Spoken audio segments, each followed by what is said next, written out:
In this video, I'll show you how to change your password in Microsoft Teams. Before we start, there's one important thing to know. Microsoft Teams does not usually have a direct built-in button where you simply click Change Password inside the app itself. The steps depend on whether you use a personal Microsoft account, like Outlook.com or Teams Free, or a work or school account from your organization. Microsoft's support pages point personal accounts to the Microsoft Account Security page and work or school accounts to Microsoft 365, the My Account portal, or your organization's password reset page. If you use Microsoft Teams with a personal Microsoft account, open your browser and sign in to your Microsoft account. Then go to Security and select Change Password. Microsoft says you'll need to enter your current password first, then type and confirm the new one. After that, save the changes, and your new password will apply to the Microsoft account you use across services like Outlook, Skype, and Teams Free. If you use a work or school account in Teams, the process is different.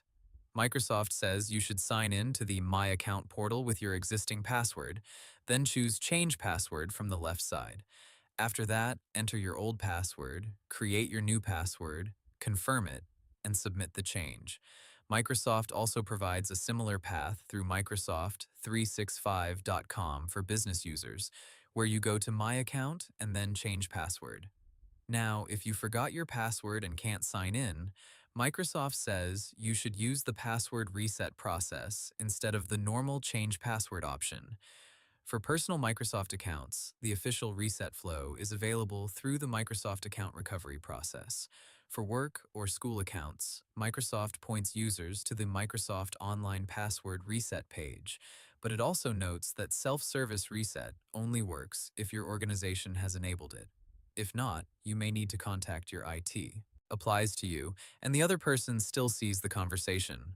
Also, if you are the meeting owner, you may not be able to leave the meeting chat. One last thing to remember is that some messages can disappear because of company retention policies or admin actions, not because you deleted them yourself. Microsoft says admins can also remove messages, and deleted messages from retention policies usually can't be recovered. So, the basic idea is simple. Delete your own messages from the message menu. And for chats, use delete, hide, remove chat history, or leave, depending on your Teams account and chat type. That's how to delete chats and messages on Microsoft Teams.